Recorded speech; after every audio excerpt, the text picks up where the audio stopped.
రాష్ట్రంలో నెలకొన్న petrol, diesel కొరతపై నిరంతర పర్యవేక్షణ ఉండాలని సీఎం చంద్రబాబు అధికారులను ఆదేశించారు. విశాఖ నుంచి ఉన్నతాధికారులతో సీఎం టెలికాన్ఫరెన్స్ నిర్వహించారు. రాష్ట్రంలో పెట్రోల్, డీజిల్ సమస్య సాధారణ స్థితికి వచ్చే వరకు ఎవరూ విశ్రమించవద్దని, ఆర్టీజీఎస్ నుంచి నిరంతరం పర్యవేక్షిస్తూనే ఉండాలని స్పష్టం చేశారు.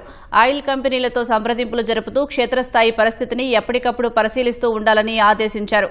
సోమవారం మొత్తంగా 2679 ఆయిల్ లోడ్లను రాష్ట్రంలోని వివిధ పెట్రోల్ బంకులకు పంపాలని ప్రణాళికలు సిద్ధం చేయగా వాటిలో చాలా వరకు గమ్యస్థానాలకు చేరుకున్నట్లు అధికారులు సీఎంకు వివరించారు.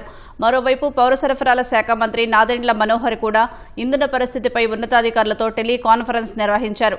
సోమవారం ఇంధన సరఫరాలో మెరుగుదల కనిపించిందన్నారు.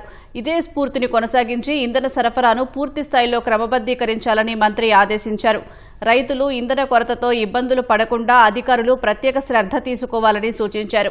ఇంధన సమస్య అదుపులోకి వచ్చే వరకు ఎక్కడా డీజిల్, పెట్రోల్ బల్క్ కొనుగోళ్లు జరగకుండా చూసుకోవాలని మంత్రి ఆదేశించారు.